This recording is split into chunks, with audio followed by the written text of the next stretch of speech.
We've been following breaking news all day here at 4 o'clock on WCNC Charlotte. North Carolina's top health officials giving us an update today on the state's coronavirus response. Hello, everybody, and we appreciate you being with us this afternoon. I'm Bill McGinty. And I'm Vanessa Ruffes. And here are the top takeaways here. North Carolina reporting 66 positive cases in 18 counties. More than 1,800 COVID-19 tests have been completed. State Attorney General Josh Stein warning everybody here in North Carolina about price gouging and scams when it comes to the coronavirus. You know, there's a new robocall out there. It is pretending to come from your local health department. Maybe you got one already. It is a scam. Stein also says scammers will try to get you to click on links, maybe in your email or a text message. They're trying to expose you to identity theft, so just be cautious. Yeah, they're always trying to take advantage, it seems like. Meantime, the state's emergency management director says 911 centers have been inundated with calls about the coronavirus. Director Mike Sprayberry is urging people to instead call 211 if you have a question about the coronavirus or you need to access resources. Sprayberry is also advising people to stay calm when it comes to buying groceries and supplies. The state has no plans to direct grocery stores to close. We know that everyone needs groceries.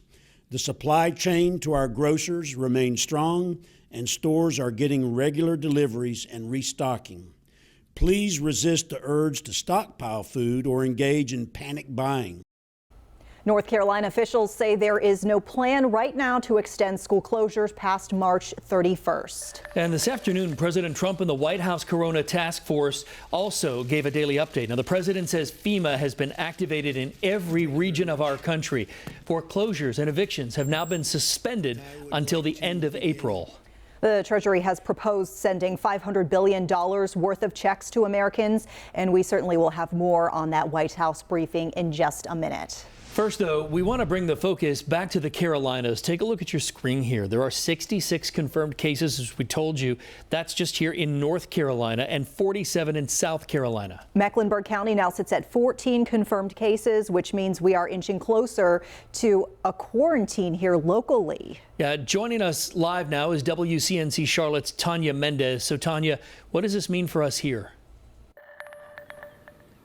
Well, it's a day-by-day, very fluid situation, but it certainly seems as though as each day passes and we hear of more cases, that we're spending more and more time in our communities and our neighborhoods as we're finding that we have fewer and fewer places to go. As of today, you can add gyms and health clubs and theaters to the list in Mecklenburg County, all of them ordered closed for at least 4 weeks starting today. Gatherings, as you know, limited to 50 people. Also, as of today, across both Carolinas, restaurants and bars limited to takeout and drive-through service. As you mentioned, cases in North Carolina now at least 66, 14 in Mecklenburg County. And to give you some perspective, just 4 days ago, Mecklenburg only had 4 cases. For that reason, the health director says a shelter-in-place order might not be too far off in Charlotte. The state health director saying that's why we have to change our lifestyle now.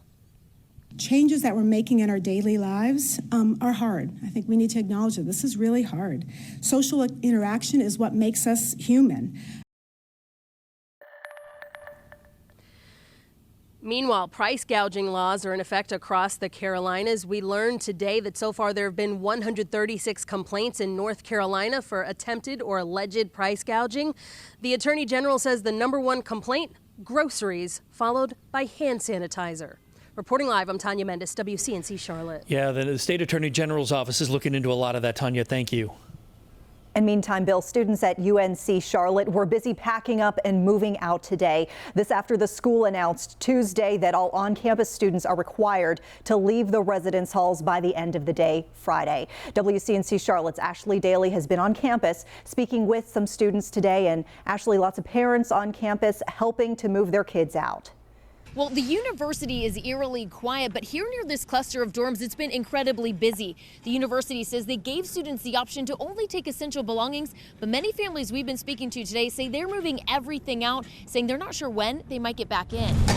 With their arms full and dollies in tow, Today, students at UNC Charlotte packing up and hitting the road. Oh, it sucks. It's not fun. Tuesday, UNCC announced plans to do their part to help stop the spread of COVID-19, switching all classes to online for the remainder of the semester beginning March 23rd and ordering those in the dorms to move out by Friday at 5. This 8 months was great, and it's just kind of tough, but I get it, I understand. A semester cut short, hitting especially hard for freshmen. I was just actually feeling really comfortable, made some friends, and I'm really sad to be leaving them behind now so soon. I was having a good time with my friends, I just got accustomed to living on campus, and now we have to leave. Parents also reeling for their kids, but say they're happy to have them home for these uncertain months ahead. As for how parents plan to keep them occupied, well, these dads already have that covered. Just have them do the online classes and get some yard work done. Just having them around and helping out a little bit. We can do some minor projects at home now. The university says they aren't sure yet how they'll be handling refunds for things like housing, dining fees, and even parking. They say that decision might not come until April. Reporting at UNCC, Ashley Daly, WCNC Charlotte. Ashley, thank you. And now to the latest on Wall Street. Pretty much all market gains since President Trump took office wiped out. Today, stocks hemorrhaging again, tripping the fourth pause on trading in just a couple weeks. Major averages shedding 5 to 6% on the day. Investors fearing what the future holds for the economy. Many folks are also yearning to see what specific rescue plans are implemented for the American people and businesses. And coming up at 5:30, we do talk to NBC News senior business correspondent Stephanie Rule about what all of this means for your money. In that same vein, oil prices pummeled right now. They just hit an 18-year low. They dropped 24% today, which means gas could reach a low of 99 cents a gallon in some parts of the U.S. That's according to Gas Buddy. Worldwide travel and business activities also slowing down. Locally, we're seeing prices as low as $1.60 a gallon. As always, the White House briefing the country on this pandemic this afternoon. Medical ships now being ready to help relieve the burden on some of the hospitals, one on the East Coast, perhaps one on the West Coast, and the northern border closing off to all non-essential traffic. That's right. The president referring to himself now as a wartime president, with this enemy being coronavirus. Sarah Dolph has an update on what the government is working on for health care and economic relief today. Bill and Vanessa, good evening. The government is racing against time to get help to Americans who suddenly find themselves in dire straits. An increasingly dire warning from those on the front lines in the fight against coronavirus. Protective clothing, masks, and ventilators are in dangerously short supply. Today, President Donald Trump exercising a wartime power to draft American factories into producing critical equipment before it's too late. We have tremendous numbers of ventilators, but there's never been an instance like this where no matter what you have, it's not enough. FEMA is now activated at its highest level, and 2 massive Navy hospital ships are getting ready to head out to hot spots on the east and west coast. Lines are getting longer at hospitals and testing centers, and health experts are pleading with those who don't have symptoms to stay home. As worrying new information comes out of Italy and France, that younger generations, including millennials, may be at higher risk of serious illness than previously thought. You have the potential then to spread it to someone who does have a condition that none of us knew about and cause them to have a disastrous outcome. The U.S. and Canada agreeing mutually to close the border to non-essential traffic. The Senate working to pass the first of 2 aid bills that would provide up to 10 days paid leave for some workers and free testing for anyone whose doctor says it's necessary. We aren't leaving. Everybody understands. We aren't leaving until we deliver it. The Treasury Department proposing $1 trillion economic stimulus aimed at sending help to the biggest airlines and hotel chains and to mom and pop restaurants like the one owned by Peter Daphnos. We need help now. Now. Washington still trying to hammer out the details of help that many Americans agree can't come soon enough. With unemployment expected to rise, the Trump administration is pausing evictions and foreclosures for now. In Chicago, Sarah Dolph, WCNC Charlotte. All right, we're following breaking news this afternoon on multiple fronts. First, this Atrium Health just announcing that it will limit visitor restrictions to essential visitation only. So what does that mean? Well, essential visitors include people visiting other people in the ICU and those who have to make health care decisions for others in the hospital and those who accompany a minor under the age of 18. So there are new restrictions going into place at our hospitals. And we are also just learning this, our producer Craig getting in our ear, Caston County's first presumptive coronavirus case reported. So slowly starting to see those case numbers climb. We also have this that we're following new at 4, coronavirus causing major concerns about a skyrocketing unemployment rate. It is causing a wide range of businesses to close their doors in an effort to stop the spread. This includes, as we're learning just today, malls in the Charlotte area. Simon Properties just announcing that it's going to close all of its malls at 7 p.m. So that's South Park, Concord Mills, Charlotte Premium Outlets. Their stores will remain closed through March 29th. And all of these closings, of course, leaving people worried about work. Tonight, though, we are learning of some major retailers that are hiring. WCNC Charlotte's Alex Shabbat joins us live from Costco. So, Alex, what opportunities are out there for folks? Well, Vanessa, this is one of the places that is immediately hiring temporary workers because of increased demand. Just take a look at the parking lot behind me. You can see it is pretty packed. So now Costco is saying the hiring process is very fast and simple, just takes a day, and they are looking for seasonal workers. We've also learned that other major chains like Harris Teeter are hiring right now because of unprecedented levels of business. That includes positions in retail stores, manufacturing, and distribution centers. And it comes as Amazon announced it's hiring 100,000 workers nationwide. A short time ago, I talked to an employment agency saying they're also seeing a steady need for certain jobs. Anything from forklift operators to assemblers to material handlers, general laborers, even construction, still doing really well. And if you're looking to apply for unemployment benefits, you're encouraged to do that online just because of the high volume of calls and emails the state is getting. We'll have a link on our website, WCNC.com. Live in Charlotte, Alex Shabbat, WCNC Charlotte. Certainly good to see there are still some opportunities out there for folks looking for work. Alex, thank you. All right, so while most Americans were staying inside, voters in 3 states were at the polls yesterday. We've got an update on the Democratic presidential primaries. They're still going on. Former Vice President Joe Biden once again had a very good night. We will tell you how close he is to clinching the nomination when we come back.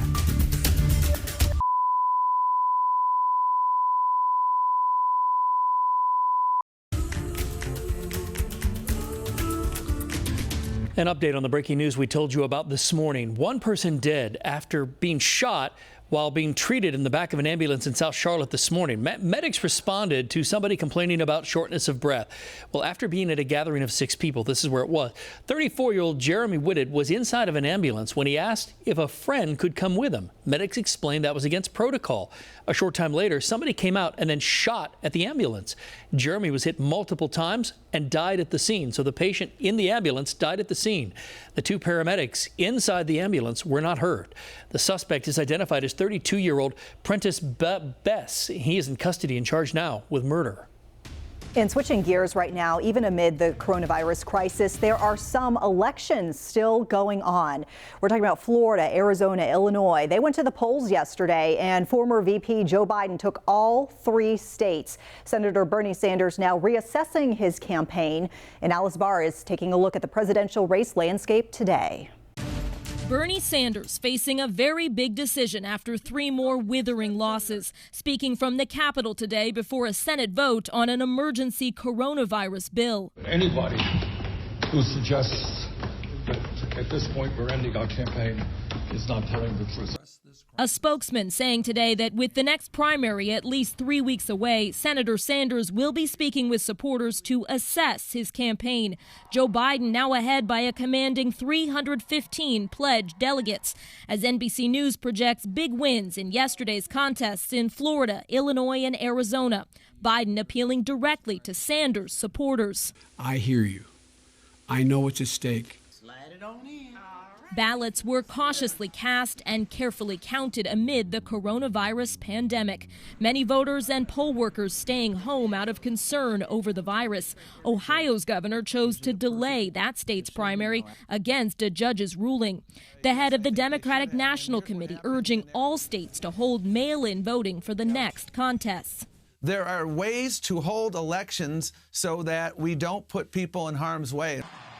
The uncertainty only putting more pressure on Sanders to decide whether to leave the race or keep fighting, with Biden building a potentially insurmountable delegate lead and the country in crisis. In Washington, Alice Barr, NBC News.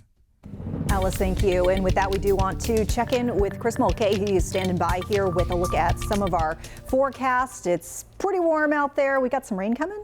Yeah, and we're going to get even warmer coming up here, Vanessa. We're talking about increased cloud cover. We're already been seeing through the day. Goodbye blue sky for a little bit, but a little bit of rain on the way. Not a tremendous amount. A lot of this is spotty, and there's a good chance a lot of us could stay dry from this system. But zooming in a little bit closer, some thicker clouds are overhead. We first had some of those upper level wispy clouds. Now we're starting to see some of these fair weather cumulus clouds, even though it's not going to be too fair coming up here soon. Still a little bit of blue sky trying to fight its way through. Eventually we're going to have an overcast sky over the Charlotte area. So here's what's going to happen over the coming hours. This is 11 p.m. At that point, I think it's a better chance for a few spotty rain showers starting to work back into the area. But as you can see, the coverage area isn't all that vast. So there is a chance a lot of us will stay dry. And these are going to be pretty quick moving. I think these are going to be around for the early morning hours. By the time you get about 5, 6, 7 o'clock, that's where I think it's going to be the foggiest. So we're going to have some patchy dense fog starting to form, just like what we had earlier on this morning. And then it's going to burn off by the middle of the morning. And then we should have a little bit of sunshine trying to show itself through the middle of the afternoon. And we're not shifting the wind, so it's still going to be under that warmer direction. So temperatures right now, 70 degrees. That's a bright spot. That's delightful. But temperatures are actually only going to get higher than this. So for your evening forecast, one, because of the cloud cover, it's going to be super mild. Temperatures only dropping down to 64 degrees where we have a slight chance for rain, even though most of us are going to stay dry. Through the overnight, only dropping down to the upper 40s for the mountains, the mid 50s roughly for the foothills, and then a little bit close to the Charlotte area, either side of 60 degrees, and down to South Carolina and over to the Sandhills, same range, the lower 60s. So since we're starting off so warm, we are going to see a little bit of sunshine. Check out our high temperatures tomorrow, right near 80 degrees. Some of us are going to hit that just a little bit further down to the south, and then still highs in the upper 60s this time of year is great for the mountains. So a well above average trend. By the way, the average for this day in climatology is 64 degrees, but what goes up, you know the saying, must come down. And that's exactly what we're going to see through the day on Saturday heading into Sunday. Sunday highs only in the 50s, so it's tough to believe that. And the reason why, we have a very strong cold front that's going to be coupled up with a double duo. It's behind the second one that's really going to cool us down. So that's why Saturday isn't going to be all that cool. But we're blasting the winds out of the southwest in this warm sector. And then here comes the rain. I think it's mainly going to be a Friday night type event heading into early Saturday. And then an Arctic high pressure system is going to try to sink those temperatures back down to the 50s. And that's going to bring us slightly below normal. We will see a nice little rebound getting back into the mid 60s on Tuesday, Wednesday, back into the lower 70s, but kind of a shock and awe to the system as you are dragging those temperatures down in a hurry. By the way, the first day of spring officially starts late at 11:50 p.m. on Thursday. Chris, thank you. Now it's time to do a check of our roadways right now. We'll start you off with some drive times as you head out the door to see what you can expect here. We do have 485 to Uptown along northbound 77 running pretty smoothly, close to 65 miles per hour. 7 minutes is that drive. Also a nice green spot for you will be 85 southbound as you make your way from 485 to Gastonia, just clocking in at 11 minutes. As you can imagine, with a lot of folks working at home right now, we have some pretty smooth sailing for our interstates and even smaller roadways. Live look at 485 in Mount Holly, just showing a few vehicles both directions there. So pretty light volumes that we're experiencing, and really have not seen this in a while, but we've got lots of green. 77, we could see 45 running all the way around their inner and outer loops in the green. So yeah, looking good if you're going to be heading out the door right now. Bill. Yeah, rush hours have been so light because so many people are working from home. All right, coming up next, the coronavirus has made it very tough for a lot of people to visit their loved ones, especially our older relatives and friends. How people are getting very creative to make sure the older people in our lives get the quality time that they need. And later this evening, we're looking into claims that a woman was fired from her job because she was presumed positive for COVID-19. We'll have more on her case and employee rights during this health crisis.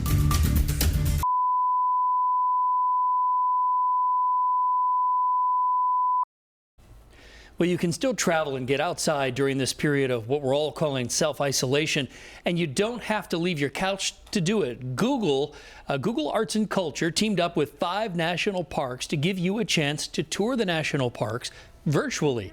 Those parks include Carlsbad Caverns, volcanoes in Hawaii, the Dry Tortugas in Florida, and Bryce Canyon in the state of Utah. Oh. Maybe we can even use it for inspiration. Yeah, on I've been a watching trip a to lot of take this. when this is all settled down. I've been watching a lot of this Aerial America done by the Smithsonian. Yeah. Fascinating. So well done. Yeah, the coronavirus is certainly making it hard to visit loved ones, no matter where they might be. Yeah, we've told you before, seniors are amongst the most vulnerable group to contract the virus. So today we're seeing some powerful images that show just how serious this pandemic is. Rachel Lundberg standing by with more. Rachel.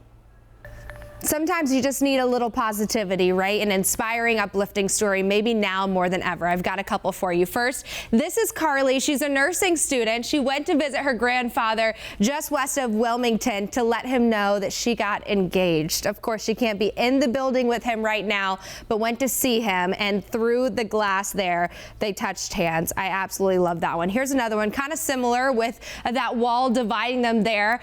This man went to go visit his father is in assisted living, which is on lockdown right now. He goes to see his dad every single day, so he wanted to still do that. So they're sitting next to each other, looking at each other, and then they're on the phone having a conversation. Makes them feel a little bit more connected right now. We've even seen stores specifically cut out an hour of the day for the elderly to go shopping, or anyone that has the underlying health issue, to keep them away from the majority of people as we try to slow the spread. Couple of them doing this senior hour: Target, Whole Foods, Dollar General. So those are a few to check out if you are in need of that. Guys, back to you. That one picture that Rachel showed at the beginning of her segment there, the one with the grandfather and the granddaughter in the hands.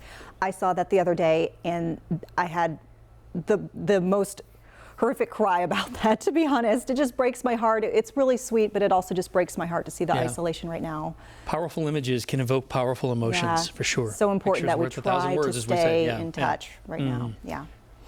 So we know that these are difficult times for everyone, but there are some ways that you can help. So here we have Loaves and Fishes. We're seeing accepting donations to help feed hungry families. So for all of that information and how you can chip in, just go to our website, WCNC.com. We know a lot of you at home have been just craving ways that you can help and do your part during this time. So with that, we do want to let you know what's still coming up. You know, just on the other side of this break, we continue to take your questions about coronavirus. Dr. Anna Maria Temple, who's been with us all week, is going to help us get some answers. Plus this. I'm Alex Shabbat. The coronavirus outbreak leaving many people looking for jobs. We'll tell you what places are hiring. That's coming up on WCNC Charlotte.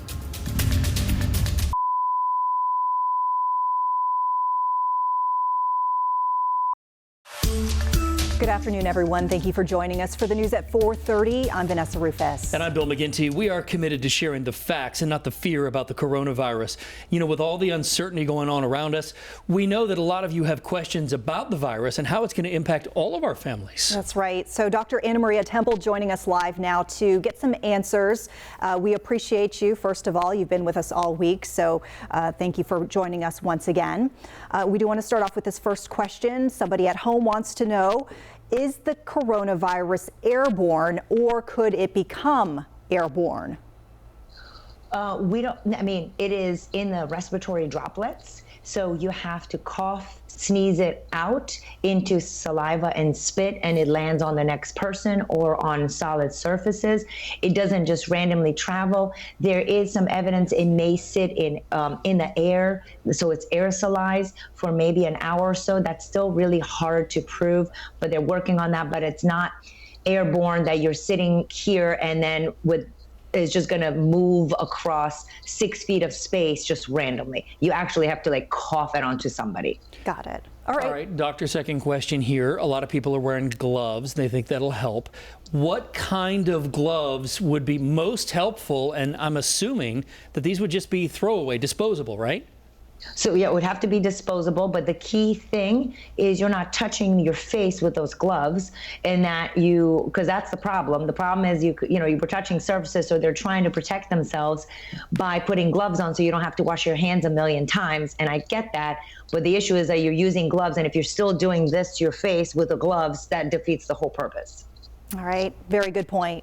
So next question here, and I'm glad that this was a question because I've been seeing this claim kind of circulating on social media right now. So this person says that they saw an article that is revealing that European doctors are recommending that ibuprofen and Advil or whatnot should not be used because they're showing some sort of interaction to the virus. They say only to use Tylenol. Is this true? So it came out in the British Medical Journal yesterday, actually, and it's been like in the past 24 hours where they're saying that they're concerns that using ibuprofen may worsen this virus because it depresses the immune system. We have seen this happen with influenza in studies out of Japan. And really what we want to do as a takeaway from this is that we need to simmer down with these over-the-counter medications. Everyone is panicked and they're all taking their temperature. And if their temperature is like 99.6, they're like, I have a fever, I'm so worried, I'm going to take ibuprofen. Put it down. Everyone needs to relax. And we need to call our doctor if you have high fever or if you have a condition where you can't let the fever do its job, call your doctor and get the proper advice. The whole point of this warning going around is that we need to be careful to not keep popping all these medicines out of fear because we can depress our immune system and cause more problems rather than help. Wow, very good point. Yeah, all right. One of the other questions we received is this one. Can a mosquito, we're getting into springtime and summertime, can a mosquito transfer the virus? Wow, it's a good one. We have no evidence at this time that can happen. I don't have that even from previous SARS. I could totally be wrong, but I've never seen that in the literature. So at this point, I'm saying no, but it's new. It's a novel virus. I guess it can do whatever it wants to, but it was spread from a mammal, not from an insect. So at this time, I'm saying no, but I reserve the right to change my story if different evidence comes out like next week. Yeah, we are continually seeing new things Very come fluid out, situation, new updates all the time, right? All right, we have another question here. Somebody wants to know how long you think the virus will be going on. I will tell you that I don't think it's the 2-week quarantine that we think. It's going to be longer than 2 weeks. We are hoping that it's no longer than a couple of months, but it is so hard to tell because we have never seen this virus before. I mean, it would be great if it would like to behave like the influenza and start decreasing when the warmer weather is coming out, but we truly have no idea this time exactly when this would end. That's why all the authorities are trying to put all these measures in place to see if we can stop it sooner rather than later. So, Doctor, we're hearing that there might be some sort of a vaccine in the works, that they've really ramped up, that they've mapped the gene sequence of this. So does that mean that we might have something akin to a flu vaccine next year and that this may not happen again?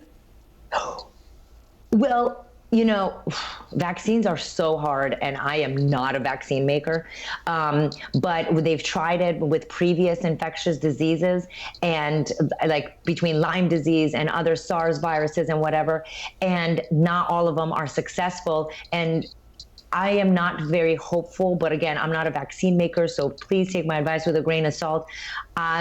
I have no idea how this is play out or if it's actually going to be effective, protective, or if we're going to see this virus going around next year. Hard to tell. Yeah. Still a lot of uncertainties, a lot of unknowns. Yeah, Doctor, thank you very much for your time. We appreciate the candid conversation and the candid answers that you're giving us. I think that when you say, I reserve the right to change my mind based on new research, that's really reassuring to a lot of people out there that, that we don't have all the answers. We're still trying to figure this out, and that goes for everybody. But there are researchers hard at work trying to get the answers, too. Right. So thank you very much. We appreciate it. So great to be here.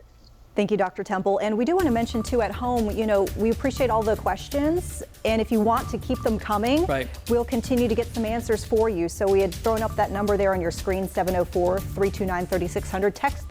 Text those to us. We'll try to do what we can. Remember what teachers used to say, there's no such thing as a dumb question. So true. Yeah. All right. Well, still to come, pretty much everyone is feeling the squeeze when it comes to grocery shopping. Basic supplies now hard to find in some places, especially still toilet paper.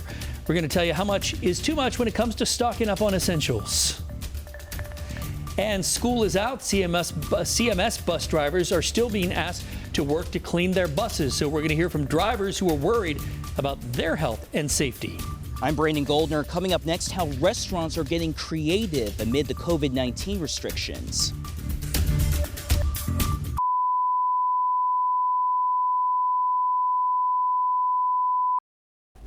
Welcome back. It's time to connect the dots where we make the news make sense. And no doubt you've already seen this as you go to the store, the empty store shelves. There's no toilet paper. But how much is too much, particularly when it comes to toilet paper? Our Ben Thompson here to explain why you might have gotten too much. Americans have been stockpiling toilet paper for weeks as folks across the country self-quarantine. But how much of this stuff do we really need? Let's connect the dots. Scientists at MIT actually studied how much toilet paper we're using. And here's the deal. They say the average person goes through about 42 rolls a year. So over the course of 2 weeks, it does add up, just not quite as much as you may think. Scientists say a 4-person household would need about 8 extra rolls. Neither of these numbers means you need to go out and buy a lifetime supply, so save some for your neighbors. And that is connecting the dots. Curious to how they arrive at those numbers. I was just thinking that MIT studied this. They have a number for us, and there it is. And I think we should point out, too, because we've heard somebody studied this. They study and not just recently, I'm sure. Everything. They study everything, Bill. I feel like we should point this out, too, because we've heard the president say it, we've heard the governor say it, we've heard health officials. The grocery stores are replenishing. They're not going to limit. No need to hoard. Right. There's no need for that. No need to hoard. Right. And they're not closing their doors. And the governor and the president both made that very, very clear. Yes. Grocery stores will stay open and the trucks will just keep restocking. Keep coming. Lots of dedicated employees in those grocery stores for sure. We thank them very much.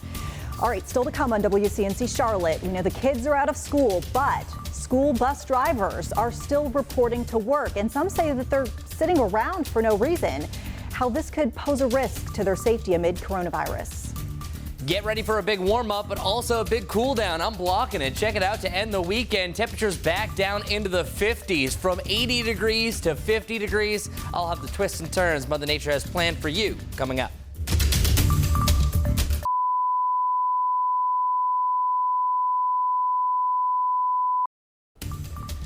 Now for a look on what's to come on the news at 5 o'clock. WCNC Charlotte's Sarah French live over in the newsroom with a look ahead. Hey, Sarah. Hey, Bill. Yeah, everyone really feeling the strain of the coronavirus. So coming up at 5, we're talking to local business owners in Gaston County. Grocery stores, bars, and restaurants are now under strict restrictions. We're also learning gyms and fitness centers are shut down. More on the county's orders and their impact. Plus, protections are in place to help the most vulnerable people. Hospitals are restricting visitors and putting screening measures in place. It comes amid fears that there won't be enough ICU beds in the coming weeks and months. We're hearing from a local VA medical center that is ready to step up if hospitals become overwhelmed. And what happens if you have a confirmed or suspected case of the coronavirus? We'll take you through the steps of exactly what to do. All those stories and much more coming up at 5. All right, Sarah, thank you. We'll see you then. Well, with more and more Americans staying at home, it is certainly getting harder to see our loved ones. But thank goodness for technology. Our Rachel Lundberg is going to show us how many around the world are using social media to connect during this time of social distancing. Rachel. Hey guys, as we get through this, we want you guys to hashtag send the love. And here's the point. As we are practicing social distancing, you're having to stay away from certain loved ones, which is hard. Plus canceling weddings, funerals, having to reschedule major events. But we're going to get through it together, and we want you to feel a little love today and as we continue moving through the coronavirus pandemic here. A lot of messages coming into our newsroom. Take a look at some of them. Shout out to first birthday to their grandson, Owen. How cute is this? Coming up Saturday, March 21st. He will be 1, and we had to cancel their baby shark party. Beautiful images of love that definitely put a smile on your face, like this one coming into our newsroom. Happy 24th birthday to their firstborn, Maddie. Aw, Maddie, your mom, your dad, and your sister, they love you a lot. Lots of love and prayers to everyone that is still having to work. Please feed our food truck drivers that are dependent on that are on the road, especially with everyone ordering packages online as well. Shout out to everyone at Crown Point Elementary School and Matthews. You guys are a family, and we love you too. Hashtag send the love. I just wanted to say hello to the Bowman and Helton family. I miss you all. That is coming in from Leslie. Hey, you can join this too if you want to give a little shout out and send your love. Text us 704-329-3600, and we'll hope to air it on our show. Back to you. I love that we are doing this. And I was watching you and Rachel, because y'all are doing the midday together now, and I couldn't help but smile when I saw all of these messages, and they were just fun things and silly things and heartwarming things, and I think that's what we need right now. For all the negative things we say about technology and social media, and there are a lot of negative things about it all, but this is certainly one of the positive things because we are now connected to one another more than ever. Yeah. And we can use that for something good and something positive. Yeah, very good point. Yep, help us send the love. All right, Chris, sending the love your way. What you got for us? Hey, I'm doing the best that I can, and looks like those temperatures, you're going to love them. They're going to be right around 80 degrees over the next couple of days, and don't really have any widespread rain as we're seeing in Ohio right now. Look at all this rain. Instead, we're just focusing on a few showers down to the southwest. Those are starting to grow a little bit more. We have some of those thicker clouds still allowing for a few spots of blue sky here and there heading into your evening, but focusing in on those rain showers, they're only moving off towards the northeast at about 15 to 20 miles per hour. So doing some quick math, that means we're still about 5 hours away at a minimum from any rain in the area besides a few sprinkles up in the high country. So again, most of us are going to be staying dry. Steadily, we'll see that little bit of sunshine leading up to sunset disappear because of that thick cloud cover. And here's how it all looks. So an overcast evening, that's going to keep things nice and mild. But here's our rain potential. So I would say by the end of the evening, getting close to midnight, that's going to be your best chance for rain. A few heavier showers could be embedded with this, but here's what's going to happen. As we head into the middle part of the morning, I think right when the sun is about to rise, that's going to be the foggiest. Just like what we had earlier this morning, we're going to have some patchy, dense fog. That's going to give way for a little bit of sunshine, even breaking through this cloud cover, and that's going to crank up Mother Nature's thermostat to close to 80 degrees. So temperatures right now, 70 degrees. That's how you're starting off your evening. This is a pretty good one. And then temperatures only falling down into the lower 60s starting off tomorrow morning. As for tomorrow's highs, check this out. Mid to the upper 60s for the mountains. I think most of us are going to be dry through the day on Thursday. We have the mid 70s for the foothills, close to 80 degrees, at least the upper 70s, with a little bit of sunshine, winds cranking out of the southwest at about 11 to 13 miles per hour, and seeing a lot more 80s the further south you go. 83 degrees in Chesterfield. By the way, this is the way it should feel at the end of May. So putting that in perspective to where we are in March. So here's what's happening. The reason why we're driving in that warmer air is because of a warm front. So we're in that warm sector, but I'm going to focus in on the main rain event. That is going to be between two cold fronts. It's the second cold front, which is going to cool us down on Sunday back down to the 50s. But I think most rain that we see on Friday is going to be Friday night. So that's going to allow it just to be really breezy through the day, and that's going to affect us. Whenever you have a dry forecast and a windy one, that's going to shoot up the pollen. So I would not be surprised if you might have a scratchy, dry throat because of the amount of pollen that's in the air. So tree flourished way earlier than it should have, but now we're getting to the point that we will see a lot more tree pollen. This is almost off the charts on Friday, so keep that in mind. And we need the rain to try to bring these numbers down. I think your best chance for rain again is going to be a little bit tonight, again on Friday night heading into Saturday morning. Then we have another round late on Sunday heading into Monday, but it's that main cold front that's going to be cooling us down big time. Check it out. We're officially calling it spring at 11:50 p.m. on Thursday evening, Thursday night. After that, well, feeling a little bit more like early March, Sunday, Monday of next week.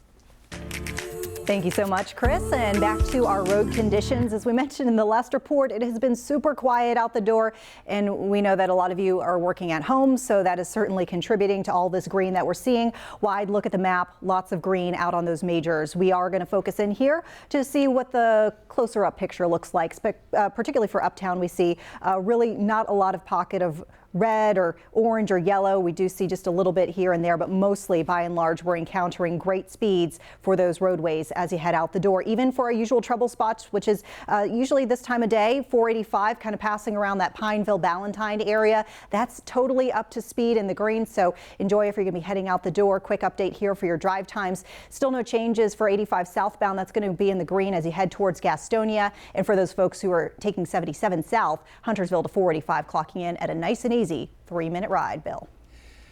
All right, Vanessa, thanks. Around the nation, sad news for graduates out in the state of Indiana due to the coronavirus. Indiana State University, ISU, canceling the spring commencement. The ceremony for the Hoosiers will now be virtually. It'll be held virtually, which means students will not be able to walk across the stage. The university says the move will help contain the spread of the coronavirus. Classes will be held online in that university for the remainder of the semester. And some consumer news now. McDonald's says it's considering deferring rent for some of the franchisees it has. This comes as locations are closing dining rooms, of course, due to this virus. Franchisees, if you didn't know this, operate about 90% of McDonald's restaurants globally. In the U.S., almost all of its locations are operating only with the drive-through, takeout, or some sort of a delivery option. And Bill, also on the consumer front, we're seeing this new survey that shows and gives us just how much of a glimpse here of this coronavirus hitting our economy. Wallet Hub finding that 158 million people started saving more money due to the pandemic. We're seeing women slashing spending on travel, while on the other hand, men are spending less on things like concerts, sporting events, and movies.